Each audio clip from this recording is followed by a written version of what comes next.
छत्रपति शिवाजी महाराज के राजकवि भूषण ने शिवाजी के लिए लिखा था, वो आज लगता महाराज की जनता ने चरितार्थ कर दिया कि राखी हिंदुवानी हिंदुवान का तिलक राख्यो, स्मृति पुराण राखो, वेद धुनि सुनी में, और शाही के सपूत शिवराज शमशीर तेरी, दिल्ली दल दाब के दीवाल राखे दूनी में। जिन्होंने मुगलों की दिल्ली को दबा दिया था, वो अगर इटली के दल से दब गए थे तो उनके लिए समस्या थी। भारतीय राष्ट्रीय कांग्रेस ने सदैव ही ईवीएम पर, भारत की न्यायपालिका पर, कार्यपालिका पर और भारत की गंदी राजनीति में एक अपना हस्तक्षेप दिया है। मैं पूछना चाहता हूं सम्माननीय कांग्रेस के प्रवक्ता से कि जब आपकी जीत सुनिश्चित होती है तो आप क्यों ईवीएम पर उंगली नहीं उठाते, और जब आप प्रभु श्री राम जी को अयोध्या के मंदिर के मुद्दे पर कोर्ट में काल्पनिक रहने की एक कहने की भी जरूरत करते हैं, तो उस वक्त आपका राष्ट्रवाद कहां चला गया? आप ही की कांग्रेस पार्टी के माई बाप राहुल गांधी जब यूएस में जाके मुस्लिम लीग को संपूर्ण तरह से धर्मनिरपेक्ष कहते हैं, जिसको सरदार पटेल जवाहरलाल नेहरू सांप्रदायिक कहते हैं, तब आपकी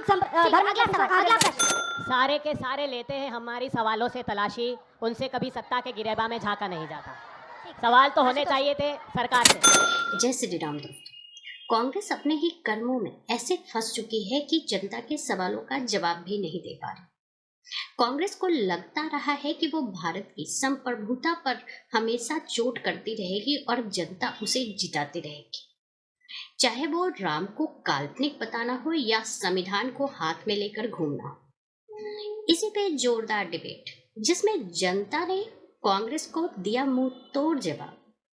आइए देखते हैं जोरदार डिबेट। हर कोई पहुंचता है, आप डेडिकेशन देखिए, और आप कहते हैं ये सिस्टम फॉल्स है, फेक है, चुनाव आयोग गलत है। एक सेकंड सर, ये आरोप आप लोग बहुत गंभीर लगाते हैं, आम आदमी के मन को छूता है। क्या आप ये आरोप खत्म करने के बारे में सोचेंगे? क्योंकि जो वोटर है वो भी कई बार, आप देखिए ना, जो वर्डिक्ट है महाराष्ट्र का, वो चुनाव आयोग के उस बिसात पर, उस फैसले पर मुहर लगाता है। एकनाथ शिंदे को ही सही सिंबल दिया चुनाव आयोग ने, एकनाथ शिंदे को ही विधानसभा चुनाव में जनता ने मैंडेट दिया, अजित पवार को घड़ी चुनाव चिन्ह इलेक्शन कमीशन ने दिया, जनता ने भी कमान उनके हाथ में सौंपी। चुनाव आयोग नहीं, कांग्रेस पार्टी, बीजेपी या फिर कोई और पार्टी वो चुनाव हारती है। कब तक आप हर संस्था को कटघरे में खड़ा करें? चुनाव आयोग को भारत का संविधान हाथ में लेकर निर्णय करना चाहिए। अंजना जी के तर्कों को अगर मैं मानूं तो जो लोकसभा के चुनाव में परिणाम दिए, उसमें अजीत दादा पवार की पार्टी को नकार दिया, शिंदे जी की पार्टी को नकार दिया, तो क्या मैं उस वक्त ये कहूं कि जो तुमको सिंबल दिया है, जो तुमको पार्टी सौंप दी है, वो गलत सौंप दी है?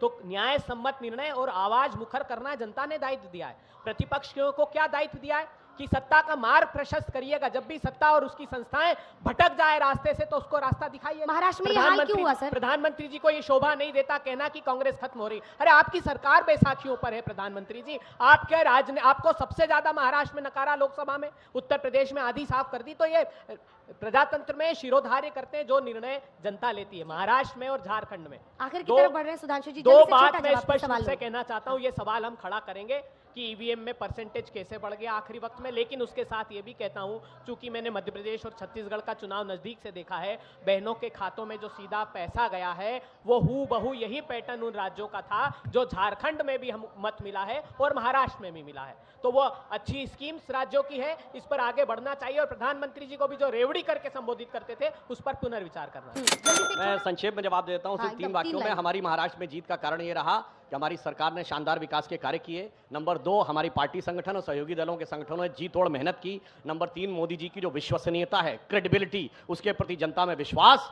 और चौथा, वो सांस्कृतिक गौरव जो सदैव महाराष्ट्र की धरती ने उसमें अग्रणी भूमिका निभाई। छत्रपति शिवाजी महाराज के राजकवि भूषण ने शिवाजी के लिए लिखा था, वो आज लगता महाराष्ट्र की जनता ने चरितार्थ कर दिया कि राखी हिंदुवानी हिंदुवान का तिलक राख्यो, स्मृति पुराण राखो, वेद धुनि सुनी में, और शाही के सपूत शिवराज शमशीर तेरी, दिल्ली दल दाब के दीवाल राख्यो दूनी में। जिन्होंने मुगलों की दिल्ली को दबा दिया था, वो अगर इटली के दल से दब गए थे तो उनके लिए समस्या थी। और अंत में मैं कहूंगा कि जो कहा था देवेंद्र फडणवीस जी ने कि वो मुझे सागर समझ के मैं पीछे हटाऊं, वापस फिर आऊंगा, मकान मत बनाना, तो मैं एक पंक्ति कह के बात समाप्त करूंगा महाराष्ट्र चुनाव के लिए कि दरिया का सारा नशा उतरता चला गया, वो मुझे डुबाता रहा और मैं उभरता चला गया। दरिया का सारा नशा उतरता चला गया, वो मुझे डुबाता रहा और मैं उभरता चला गया। रंगत समझ में आई मगर आई देर से, कच्चा था बहुत रंग उतरता चला गया। अब ये जो नफरत के बाजार में मोहब्बत की दुकान खोलने की बात राहुल गांधी करते हैं, अब ये दुकान कल बहुत सक्रिय होगी जब शीतकालीन सत्र शुरू होगा, हाँ, वो आपने सही कहा है उस पर जवाब दीजिए। कि नफरत की दुकान और मोहब्बत की दुकान क्या होती है कि अभी महाराष्ट्र का चुनाव संपन्न हुआ। अडानी जी की दुकान है भाई। अडानी जी का बताता हूं, बहुत अच्छा इन्होंने अडानी जी बात की। ये बताइए, ये यूएस कोर्ट में जो आरोप लगा है वो किन राज्य सरकारों को पैसा देने का आरोप लगा है? बोलिए। आंध्रा, छत्तीसगढ़, तमिलनाडु, तेलंगाना। बोलो ना, आपकी सरकार ने दिया है कि नहीं? बोलो, दिया है कि नहीं दिया है? और दिया है तो इस्तीफा दो। ए भैया, चितवी मेरी पटवी मेरी नहीं चलेगी। अब मैं बताना चाहता हूं, और अब मैं एक सीरियस बात कहना चाहता हूं। एक सीरियस बात आप सोचिए, आज सोलर पैनल्स में, सोलर एनर्जी कंपनी के लिए सोलर पैनल्स में एक छत्र साम्राज्य किसका है? चाइनीज कंपनी का है कि नहीं? बोलिए। और जब अब भारत सोलर एनर्जी में आगे बढ़ता हुआ जा रहा है, हमने प्रधानमंत्री सूर्य घर योजना शुरू की है 1 करोड़ घरों पे, तो सोलर पैनल में हमें डिपेंडेंसी चाहिए। अब मैं पूछना चाहता हूं, यदि भारत की सोलर कंपनीज डाउन होंगी तो फायदा किसको मिलेगा? बोलिए। लगातार इंपोर्ट होता रहेगा कि नहीं? और इसीलिए मैं कहना चाहता हूं, भैया 80 चुटकी 90 ताल, जिधर शुरू होता संसद सत्र उधर से ताल बजती है 7 समुंदर पार से। पिछले 3-4 सालों में आप देख लीजिए, जब जब संसद का सत्र शुरू होने वाला है, कभी हिंडनबर्ग की रिपोर्ट, कभी बीबीसी की रिपोर्ट, कभी ग्रेटा थनबर्ग की रिपोर्ट, तो कभी कुछ आ जाता और अभी फिर उसके बाद आ गया। और वैसे एक बात बताऊं, जिन अटॉर्नी ने ये रिपोर्ट फाइल की, अभी सिर्फ कोर्ट ने एक्सेप्ट किया, उनका नाम ब्रॉयस ऑर्डन्स करके है। वो जॉर्ज सोरेस के बेटे के बहुत घनिष्ठ मित्र के मित्र हैं। और ये मैं नहीं कह रहा हूं, ये तो अमेरिका, और सुनिए, ये तो आपके चैनल में भी दिखाया गया है फैक्ट। तो बहुत सारे फैक्ट है, तो लोगों को समझ में आएगा। भारतीय राष्ट्रीय कांग्रेस ने सदैव ही ईवीएम पर, भारत की न्यायपालिका पर, कार्यपालिका पर और भारत की गंदी राजनीति में एक अपना हस्तक्षेप दिया है। मैं पूछना चाहता हूं सम्मानीय कांग्रेस के प्रवक्ता से कि जब आपकी जीत सुनिश्चित होती है तो आप क्यों ईवीएम पर उंगली नहीं उठाते? और जब आप प्रभु श्री राम जी को अयोध्या के मंदिर के मुद्दे पर कोर्ट में काल्पनिक रहने की एक कहने की भी जरूरत करते हैं, तो उस वक्त आपका राष्ट्रवाद कहां? ठीक है, अगला सवाल। और एक कहने साथ की जवाब बात, दीजिए, एक एक सेकंड साथ। मेरा एक साधारण सा सवाल अभी दुबे जी से है। जब वो बात कर रहे थे, उन्होंने मुस्लिम लीग की भी बात करी, तो जब आप आरएसएस की बात कर रहे हैं तो मैं आपसे ही पूछता हूं कि आप ही की कांग्रेस पार्टी के माई बाप राहुल गांधी जब यूएस में जाके मुस्लिम लीग को संपूर्ण तरह से धर्मनिरपेक्ष कहते हैं, जिसको सरदार पटेल जवाहरलाल नेहरू सांप्रदायिक कहते हैं, तब आपकी अगला सवाल, अगला प्रश्न।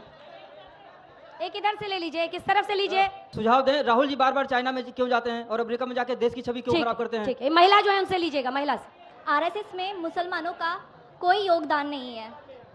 आरएसएस में मुसलमानों का कोई योगदान नहीं है, लेकिन आरएसएस में इनका मंच, राष्ट्रीय मंच बन चुका है। आप किस मुसलमान की बात कर रहे हैं जो यहाँ पर रह करके अन्य विचारधारा, मतलब बाहरी विचारधारा का समर्थन करते हैं, या जो राष्ट्रवादी सोच का समर्थन करते हैं? आपसे ठीक है। सारे के सारे लेते हैं हमारी सवालों से तलाशी, उनसे कभी सत्ता के गिरेबा में झांका नहीं जाता।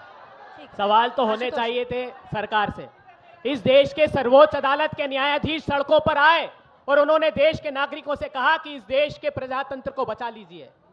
तब ये सवाल सरकार से पूछना चाहिए था। इस देश के कलमकार, कलाकार, इतिहासकार, साहित्यकार आए, उन्होंने कहा प्रधानमंत्री जी असहिष्णुता बढ़ रही है, तब इन्होंने कहा कि ये तो सारे अवार्ड वापसी देंगे। जब इस देश की बेटियां ना न्याय मांगने आई, तब नहीं, मैं पर इस देश की जनता पुनः तीसरी बार आकर इनकी सरकार बना देती है। मसला ये है आपका। सरकार देखिए अंजना जी, ये जो कांग्रेस पार्टी आजादी के आंदोलन से प्रारंभिक आंदोलन है, सत्ता हमारा ध्येय नहीं, सत्ता राष्ट्रीय स्वयंसेवक संघ जब से बना है उसका ध्येय है। हमने वो कह रहे थे कि बड़े दिल से उन्होंने पूछा आपसे कि बीजेपी की कभी प्रशंसा निकलती क्यों नहीं आपके मुंह से? पहले बात तो मामा कहते अकेली किसी लड़की ने सवाल पूछा तो उसके जवाब देना बहुत जरूरी हाँ, है। मेरा राष्ट्रवाद है, हिंदू मुस्लिम सिख ईसाई आपस में है सब भाई भाई। जो भी संस्था, जो भी व्यक्ति किसी एक धर्म के खिलाफ नफरत की बात करता है, मैं उसका बहिष्कार करता हूं, मैं उसका अच्छा नहीं मानता हूं। दूसरी बात, आपने ये कहा कि मैं बीजेपी का विश्लेषण नहीं करता। 2014 के पहले कांग्रेस पार्टी भी मेरे बारे में कहती है कि मैं उनका विश्लेषण नहीं करता। बड़ा ही कह रहे थे। वैसे सवाल तो इनसे पूछे गए, तो मैं इनके बिहाफ पे बोल देता हूं। जो मनमोहन सिंह जी ने पार्लियामेंट में बोला था कि 100 जवाबों से अच्छी है मेरी ये खामोशी, न जाने कितने सवालों की आबरू रख ली। विजय जी, मैं चाहता हूं कि अब जब लोकसभा का ये संसद का सत्र जैसे यहाँ बहस हुई है, बहस तो करें, बहस तो करें, वही कह रहा हूं, संसद का सत्र में बहस शुरू करें। और दूसरी बात, हम ये उम्मीद करें कि एक दिन में सुधांशु जी की सरकार एक दिन में 140 सांसदों को सस्पेंड नहीं करेगी, ये उम्मीद हम कम से कम रखें। मैं अंत में सिर्फ एक लाइन कहूंगा जो मुझे यहां भी दिखाई पड़ा, महाराष्ट्र के निर्णय में दिखाई पड़ा, पूरे देश में दिखाई पड़ रहा है कि अरुण गगन पर महाप्रगति का अब ये मंगल गान उठा। करवट बदला, अंगड़ाई ली, सोया हिंदुस्तान उठा। तो ईवीएम और पुलिस जिताती है, सुधांशु जी जो इन्होंने कहा वीडियो से बिल्कुल साफ है, जाके चेक करिए। जो अखिलेश यादव जी ने कल ट्वीट किया है 23 सेकंड का वीडियो, उससे पहले उन्होंने 56 सेकंड का वीडियो ट्वीट किया था, फिर उसको एडिट करके 23 सेकंड के किया। वो ट्रैक में जाके आप चेक कर सकते हैं, ये साफ हो जाता है कि 56 सेकंड का वीडियो उन्हें सूट नहीं कर रहा था, तो फिर उसको एडिट करके 23 सेकंड का वीडियो किया गया ताकि सिर्फ उसमें पुलिस वाला दिखाई पड़े। इसलिए मैं कहना चाहता हूं, बिल्कुल इन्होंने बात सही कही है। एक दौर था जब चुनाव आयोग नियंत्रित नहीं करता था, आज से 20-25 साल पहले, जब घनघोर चुनावी हिंसा होती थी उत्तर प्रदेश और बिहार में, तब तक हमेशा यही लोग जीतते थे। कांग्रेसी जीतती थी, लालू जी जीतते थे और मुलायम सिंह जी जीतते थे। मुझे याद है 2004 के मैनपुरी के चुनाव में तो हमारे कार्यकर्ता का सर काट दिया गया था। मगर जब से, इवन याद करिए, ये वोटर आईडी कार्ड कब आए, आपकी जनरेशन को नहीं याद होगा, 1993 में आए। उसके बाद से कांग्रेस को भी स्पष्ट बहुमत नहीं मिला है। जब से सीसीटीवी फुटेज आए तब से स्पष्ट बहुमत की दरकार खत्म हो गई है। जो जो चुनावी प्रक्रिया ट्रांसपेरेंट है, जब से लोग हाथ में मोबाइल आए, दिखाइए ना, लोगों ने मोबाइल नहीं बनाए थे क्या? दिखाइए वीडियो कहां बनाया है। इसलिए मैं कहना चाहता हूं, हकीकत यह है कि जनता की जागरूकता के आगे आपकी कुटिलता दम तोड़ती जा रही है। मगर क्या करें, सपा के लिए एक लाइन कहना चाहूंगा कि आज उनके दिल के दर्द को हम समझ सकते हैं कि टूटे हुए ख्वाबों ने ये हमको सिखाया है, दिल ने जिसे पाया था आंखों ने गंवाया है। 24 में कुछ ऐसा ही उन्होंने आपके लिए कहा था, लोकसभा। अंजना आठ की हांडी बार बार नहीं चढ़ती है, एक बार चढ़ गई। अंजना जी, अभय जी एक सेकेंड। अखिलेश यादव जी ने एक्चुअली ट्वीट किया है, अगर अभी भी आप जाएं एक्स पर उनके पोस्ट में देखें तो लास्ट एडिटेड लिखा आता है, और लास्ट एडिटेड पे क्लिक करेंगे आप तो आपको फिर समझ में आएगा कि उन्होंने एक वीडियो को क्लिप किया। क्या इतने बड़े कद के नेता भी सोशल मीडिया पर चीजों को मैनिपुलेट करेंगे अपने हक में? यह आरोप बड़ा गंभीर है। प्रजातंत्र को एडिट कर करके सरकारें बना रहे हैं। सीसीटीवी का फुटेज हमने देखा चंडीगढ़ में हमने देखा, कहीं दौलत की बाहों में बहू बेटी गरीबों की, कहीं ताकत के पंजों में कलाई बदनसीबों की। कोई जाली में कोई बेसहारा, देखते जाओ जहां वालों यही है भाजपा, तुम देखते जाओ।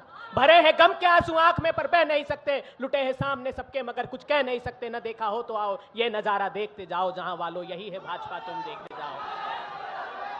भारतीय जनता पार्टी का चरित्र ही ये हो गया है। अखिलेश यादव ने प्रामाणिक रूप से आरोप लगाए थे कि वोटर लिस्ट में से नाम काट दिए। चुनाव आयोग ने नोटिस दिया, प्रमाण दीजिए। अखिलेश यादव कहते मैंने 16,000 मतदाताओं की लिस्ट भेजी, मुंह में दही जमाकर चुनाव आयोग बैठ गया, उसका जवाब भी नहीं देता। ऐसा कैसे संभव है कि वोटिंग परसेंटेज जारी कर देने के बाद election commission of India 6-8% voting votes बढ़ाकर बता रहा है? ये कैसे संभव है, ये पूछना चाहते हैं हम। नागपुर में ईवीएम मशीन पकड़ी गई, हमने हरियाणा में कहा था कि 99% कैसे बैटरी है, आप ये बता दीजिए हमको, नहीं तो भारत की सरकार को फॉर्मूला बता दीजिए, तो कम से कम बैटरियों वाली गाड़ियां तो चलने लगेगी। लेकिन उसका कोई जवाब ये नहीं देते। कि आपको कैसे पता लगा कि जो वोटर रोके जा रहे थे वो अखिलेश के थे?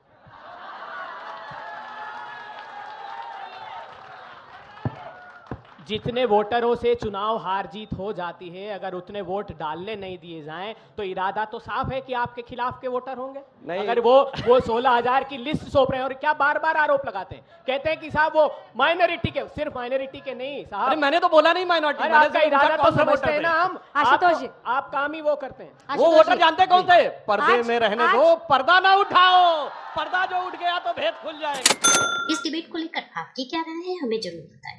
हमारे साथ जुड़े रहने के लिए चैनल को लाइक एंड सब्सक्राइब करना ना भूलें। Thank you so much.